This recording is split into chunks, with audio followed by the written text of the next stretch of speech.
जो वरदान मिला है वह उसे परमेश्वर के नाना प्रकार के अनुभव के भले भंडारियों के समान एक दूसरे की सेवा में लगाए। हालेलुया।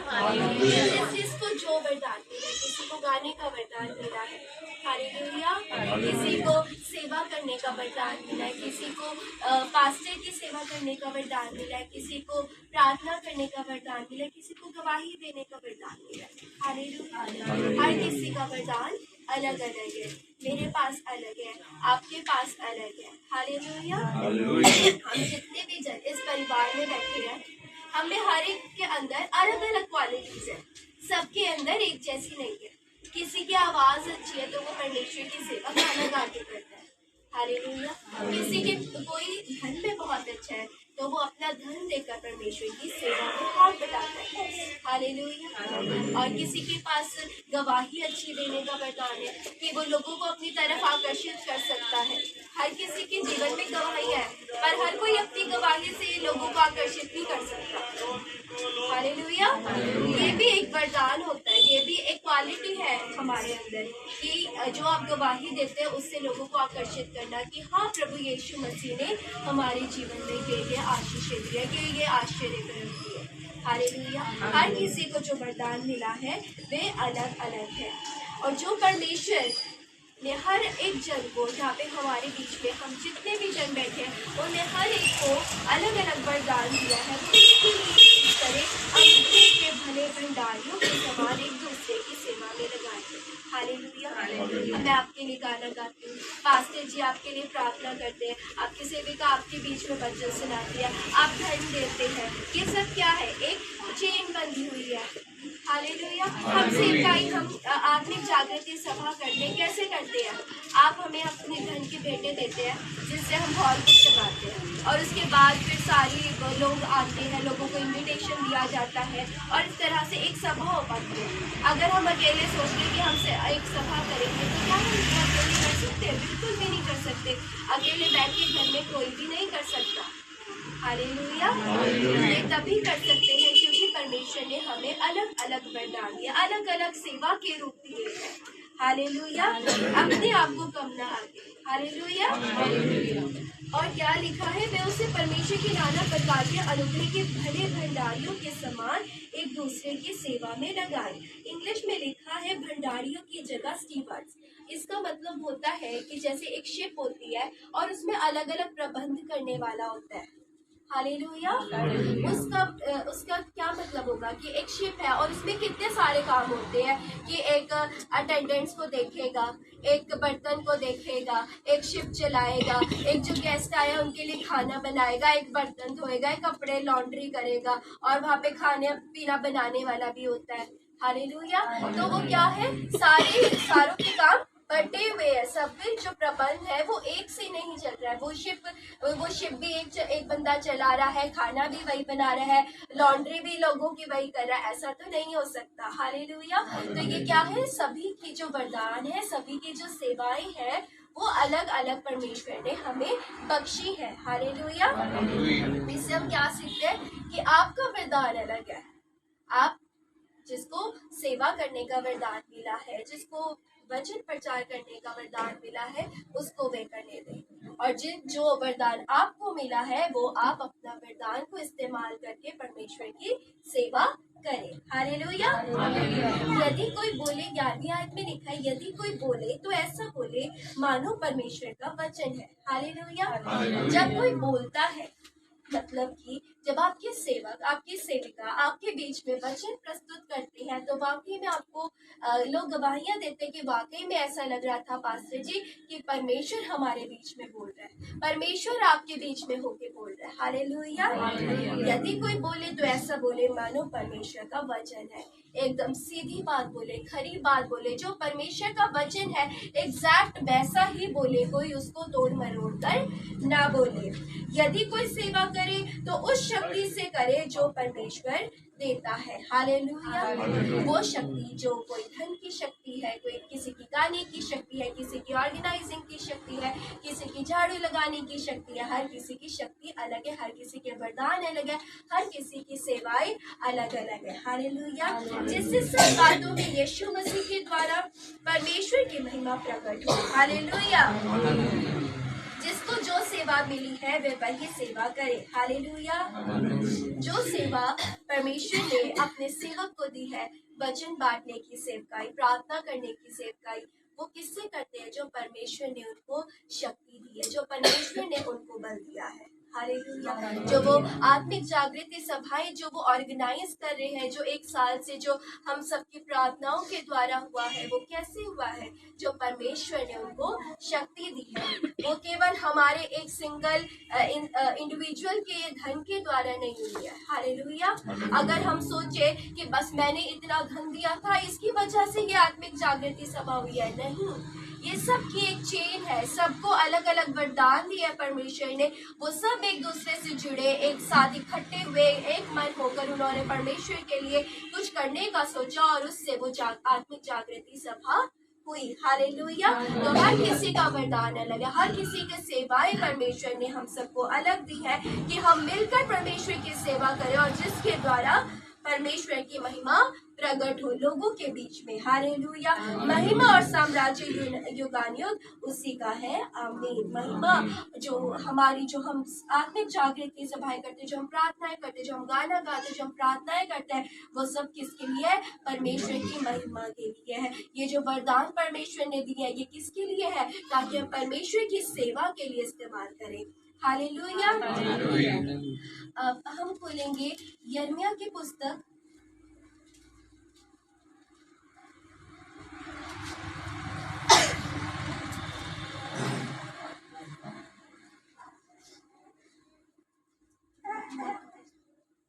यिर्मयाह की पुस्तक उसका 3 अध्याय और उसकी 15वीं आयत पे हम ध्यान देंगे। यिर्मयाह 3 अध्याय और उसकी 15वीं आयत में यूं लिखा है, मैं तुम्हें अपने मन के अनुकूल चरवाहे दूंगा। हालेलुया। अभी हमने पढ़ा कि परमेश्वर ने अपने बच्चों को अलग अलग वरदान दिया, अलग अलग सेवाएं दी, हर किसी को अलग वरदान दिया, हर किसी को अलग सेवा दी है। अगर कोई बोले तो ऐसा बोले कि परमेश्वर का वचन बोल रहा है उसने। हालेलुया। अगर कोई सेवा करे तो वो ऐसी सेवा करे कि जो परमेश्वर उसको शक्ति देता है। अगर कोई गाना गा रहा है तो वो ऐसे गाए जैसे स्वर्गदूत परमेश्वर की महिमा करते हैं। हालेलुया। हालेलुया। यिर्मयाह 3 अध्याय और उसकी 15वीं आयत, मैं तुम्हें अपने मन के अनुकूल चरवाहे दूंगा, ज्ञान और बुद्धि से तुम्हें चराएंगे। हालेलुया। अब जो यिर्मयाह की किताब है, इसमें अगर हम थोड़ा पास देखें तो इसमें जो इजराइल था वो 2 भागों में बढ़ चुका था। नॉर्दर्न इजराइल में और सदर्न इजराइल में अलग अलग लोग बढ़ गए थे और जो लोग थे वो मूर्ति पूजक बन गए थे, वो मूर्ति पूजा करने लगे थे। और जो परमेश्वर के सेवक थे वो भी परमेश्वर के साथ उतने जुड़े हुए नहीं थे, परमेश्वर से दूर हो चले थे। और अब ऐसे टाइम पे जरूरत थी एक सच्चे अगुवे की, एक सच्चे पासवान की, एक सच्चे सर्वेंट की, एक सच्चे परमेश्वर के सेवक। हालेलुया।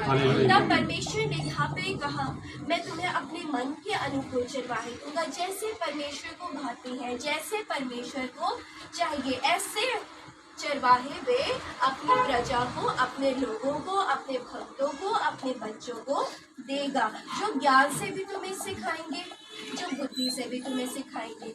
हालेलुया। कि तुम्हें कैसे चलना है, तुम्हें क्या करना है, तुम्हें कब क्या नहीं करना है। हालेलुया। मैं तुम्हें अपने मन के अनुकूल चरवाहे दूंगा, जैसे परमेश्वर को चाहिए। परमेश्वर को कैसे चरवाहे चाहिए? जो उससे एकदम परफेक्ट हो, उसके वचनों में परफेक्ट हो, जिनका डायरेक्ट कांटेक्ट हो परमेश्वर के साथ। क्या हम इतने परफेक्ट हैं कि हमारा डायरेक्ट किसी को कांटेक्ट है परमेश्वर के साथ?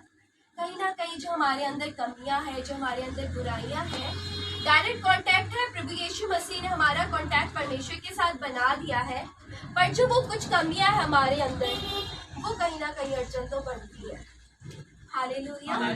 इसीलिए परमेश्वर ने अपने पासवानों को ठहराया कि वे उनके थ्रू अपनी बातों को परमेश्वर तक पहुंचा सके। हालेलुया। मैं तुम्हें अपने मन के अनुकूल चरवाहे दूंगा जो ज्ञान और बुद्धि से तुम्हें चराएंगे। अब हमें नहीं पता कि अगर किसी का बर्थ हुआ है, किसी के परिवार में किसी बच्चे का जन्म हुआ है, तो ऐसे कितने क्रिश्चियंस होते हैं उनको नहीं पता होता है कि डेडिकेशन करवाना है या उसकी प्रार्थना करवाई जाती है, कितने दिनों बाद करवाई जाती है, कितने महीने बाद प्रार्थना करवाई जाती है, नहीं पता होता। तो ये कौन हमें सिखाता है? हमारा पासवान। चाहे वो संसारिक बातें हो, चाहे वो हमारी शारीरिक और या फिर आत्मिक बातें हो, वो सब बातें हमारा चरवाहा हमें सिखाता है। हालेलुया। किसी की जैसे पिछले दिनों में सुरेश अंकल जी के परिवार में मिसहैपनिंग हुई। उस समय उनको कुछ नहीं पता था कि कब क्या करना चाहिए। वो मसीह को तो मानते, वो मसीह में बहुत टाइम से है, बहुत सालों से है, पर वो इतने परफेक्ट नहीं है कि कब कौन सी रीति कब क्या करनी है, उनको नहीं पता है। इसलिए परमेश्वर ने उनके बीच में अपना एक अगुआ ठहराया, अपना चरवाहा ठहराया जो उनको सिखाता है। हालेलुया। अपने पासवान के अधीन रहना बहुत ही ज्यादा जरूरी है। पिछले दिनों में एक पास्टर मतलब वो मैं नाम नहीं लूंगी उनका, बट वो किसी एक कलीसिया से निकलकर वो खुद पासवान बन गए और अब उनकी बेटी की शादी है। तो में मसीहों में ये रीत होती है कि अगर आप लड़की वाले हैं तो जो लड़की का पासवान होता है, जो लड़की का पास्टर होता है, वही शादी को पढ़ता है। लड़के का पासवान शादी को नहीं पढ़ सकता है। हालेलुया। तो उन्होंने जब आए तो मम्मी ने उनसे पूछा, तो उन्होंने पूछा शादी कौन पढ़ेगा, तो उन्होंने बताया क्योंकि उनको इस बात का ज्ञान नहीं है, क्योंकि उन्होंने अपने पासवान के अधीन होके नहीं सीखा, इसलिए उनको पता ही नहीं था कि जो लड़की का पासवान है, जो लड़की का पास्टर है, वो शादी को पढ़ता है। तो ये हमारे लिए बहुत ज्यादा जरूरी है कि हम अपने चरवाहे के अधीन होकर चले, उसका कहना माने, जो वो हमें सिखाता है उसको माने। हालेलुया। वो आत्मिक चीजें भी हमें सिखाता है, हमें प्रार्थना कैसे करनी है, कब हम क्या गलत कर रहे हैं, हमारे जीवनों में क्या गलत बातें हैं, क्या अहंकार है, क्या लुचपन है, क्या चोरी की आदत है, क्या व्यभिचार की आदत है, क्या झूठ बोलने की आदत है, या किसी से ठगी करने की आदत है। हर किसी के अंदर अलग अलग बुराई है। हमारे पास्टर हमें बताते कि बहन ये गलत है, मेरे बेटे ये आप में थोड़ा गलत है, ये परमेश्वर का वचन सिखाता है कि आपको ऐसा नहीं करना है। हालेलुया। ये बहुत ही ज्यादा जरूरी है कि हम अपने चरवाहे के अंदर होकर चले, चरवाहे के अधीन होकर चले, अपने चरवाहे के माने। हालेलुया। जितने लोगों से हम नहीं मिलते उतने लोगों से आपके पास्टर मिलते हैं। वे समाज को जानते हैं, वे आपको नहीं बोलेंगे पर आपके शक्लों को देख के वे बता सकते हैं कि आपके जीवनों में क्या चल रहा है, कब क्या नहीं चल रहा है। आप उनसे छुपा सकते हैं पर उन्हें सब पता होता है और वो उसके लिए प्रार्थना भी कर रहे होते हैं। हालेलुया। इसलिए परमेश्वर ने कहा कि मैं तुम्हें अपने मन के अनुकूल चरवाहे दूंगा, जैसे परमेश्वर को पसंद है, एकदम परफेक्ट। हालेलुया। और जो ज्ञान से भी तुम्हें समझाएंगे, बुद्धि से भी तुम्हें समझाएंगे, चाहे वो शारीरिक बातें हो, चाहे वो आत्मिक बातें हो। हालेलुया। और फिर तब अगली 16वीं आयत में लिखा है, और तब तुम फूलोगे और फलोगे। हालेलुया। हम इतना ही लेंगे इस आयत में से। हालेलुया। जब आप एक सच्चे, एक अच्छे चरवाहे के अधीन होकर चलेंगे, उसका कहना मानेंगे और जो ऐसा वो वचन सिखाता है वैसे चलेंगे, तो आपकी जिंदगियों में आशीषें आएंगी। हालेलुया। आपकी जिंदगियां एकदम फलवंत होंगी, एक फलवंत दाखलता के समान होगी। हालेलुया। और आपकी जिंदगियों में कभी कोई रिग्रेट्स नहीं होंगे, कोई पछतावा नहीं होगा। आप उन पुराने दिनों को नहीं याद करेंगे कि पहले तो ऐसे हुआ करता था, पहले तो वैसे हुआ करता था, बल्कि आपकी जिंदगियों में इतनी खुशियाँ, इतनी आशीषें, इतनी बरकतें होंगी कि आप फूले ना समाएंगे और आप कभी भी रोएंगे नहीं। हालेलुया। ये सब कैसे होगा? अगर आप अपने चरवाहे के अधीन होकर चलेंगे। हालेलुया। जैसा पहले तिमुथियुस 5:17 में लिखा है कि जो हमारे चरवाहे हैं, जो हमें वचन सिखाते हैं, वे दोगुने आदर के योग्य हैं। तो अपने चरवाहे से प्रेम करें, अपने चरवाहे को आदर दें। हालेलुया। गलातियों की पुस्तक खोलेंगे और उसका 6 खोलेंगे। गलातियों 6 और उसकी 6।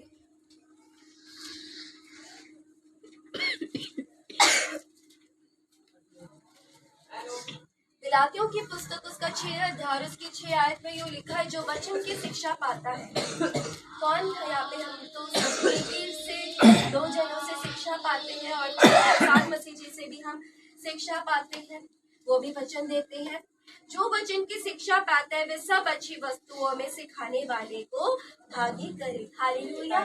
जो उनकी प्रार्थनाओं के द्वारा, जो उनके वचनों के द्वारा जो आपको आशीषें मिलती है, हालेलुया, उन सभी बातों में अपने सेवक को भागी करे। हालेलुया। अगर किसी की पेंशन के लिए प्रार्थना की तो वो जरूरी है कि वे अपनी पेंशन का जो उसको मिला है, जो खुशी उसको मिली है, उसमें वे अपने सेवक को भागी करे। अगर किसी के घर में शादी है तो ये जरूरी है कि वे अपने सेवक को उसमें भागी करे। अगर किसी को जॉब मिल गई है तो वे ये जरूरी है कि वे अपने जॉब का जो उसको फल मिला है, जो उसको सैलरी मिली है, उसमें वे उसको भागी करे। हालेलुया। चाहे वो कैसी भी खुशी हो, उसमें वे उसको भागी करे, अपने सेवक को, अपने पास्टर को भागी करे। जब कोई मुश्किल आ जाती है, जब कोई परेशानी आ जाती है, बहुत बड़ी मुश्किल आ गई है, पास्टर जी जल्दी से आ जाओ घर पे और हमारे लिए प्रार्थना कर दो। पास्टर जी कल हमारी रिपोर्ट आनी है, आप अभी जल्दी से घर पर आ जाओ, आप हमारे लिए प्रार्थना करो। पास्टर जी हमारे घर में क्लेश है, आप आ जाओ जल्दी से हमारे लिए प्रार्थना करो। पास्टर जी अब हम बहुत ज्यादा बीमार हैं, आप आ जाओ हमारे लिए प्रार्थना करो। जब हम हर दुख में, हर तकलीफ में, हम मुसीबत में उनको इंक्लूड करते हैं, उनको हम बुलाते हैं, तो हम खुशियों में क्यों उनको भूल जाते हैं? खुशियों में तो सबको बुलाना है सबसे पहले। हालेलुया। जो वचन की शिक्षा पाता है वे सब अच्छी वस्तुओं में सिखाने वाले को भागी करे। हालेलुया। बस मैं इतना ही कहना चाहूंगी आज के वचन से कि अपने पास्टर का, अपने सेवक का, अपनी सेविका का आदर करें, उनसे प्रेम करें और उनको अपनी सब भली अच्छी बातों में उनको इंक्लूड करें, उनको पीछे न रहने दें। जैसे अपनी मुसीबत में, अपनी सब जो परेशानी आ जाती है तो एकदम से हाइपर हो जाते हैं और एकदम से उनको बोलते हैं कि पास्टर जी जल्दी आ जाइए, जल्दी आ जाइए, जैसे भी हो, बारिश हुई है कोई बात नहीं पास्टर जी कार में आ जाइए। वैसे ही जब खुशियाँ आती है तब भी उनको इंक्लूड करें। किसी का बर्थडे, किसी की एनिवर्सरी है, कुछ भी है, आपकी जिंदगी में कोई छोटी छोटी खुशियाँ भी हो सकती है कि सैलरी नहीं मिल रही थी, जी सैलरी मिल गई है, तो भी अपने सेवक को उसमें इंक्लूड करें, क्योंकि वे रात दिन उठकर आपके लिए प्रार्थनाएं करते हैं। हालेलुया। उसको सैलरी मिल जाए, उसकी पेंशन लग जाए, उसको जॉब नहीं मिल रहा उसको जॉब मिल जाए, उसका क्लेश दूर हो जाए। हालेलुया। चाहे वो जैसी भी परिस्थितियां हो, वो हमेशा अपनी बीमारी को नहीं देखते, वे नहीं देखते कि क्या क्या चल रहा है, वो हमें भी नहीं देखते बबी पापा, तो वो देखते हैं बस अभी वहाँ पे जाना है। अभी परसों की बात है तो हम केक ले आए थे पापा के लिए, पापा का बर्थडे था तो हम केक कट कर रहे थे और 38 से फोन आया, वो कहते हैं कि कल हमें 7:30 बजे ही एंडोस्कोपी कराने जाना है। और पापा ने बोला कि मैं फ़ोन पे से प्रार्थना कर देता हूँ, पर वो नहीं मानते। वो कहते नहीं आप घर पे आके ही प्रार्थना कीजिए। पर वो एक तरह से वो हमारा टाइम था कि हम चाहते थे हमारे पापा हमारे साथ रहे, पर वो उस समय भी केक काट कर सीधा प्रार्थना करने चले गए और फिर 9-10 बजे के करीब आए। हालेलुया। ये होता है एक सच्चे पासवान का, एक सच्चे चरवाहे का समर्पण आपके लिए। हालेलुया।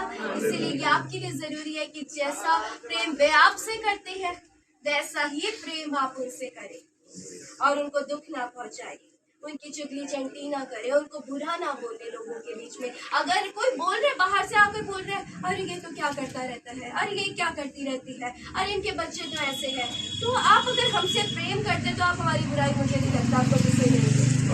ये मुझे सिखाने की बात नहीं है, ये आपकी सेवक या सेविका को सिखाने की बात नहीं है, आपकी खुद का आपका प्रेम होगा जो आपको ये हमारे बारे में या कोई भी किसी के भी बारे में नहीं सुनने देगा।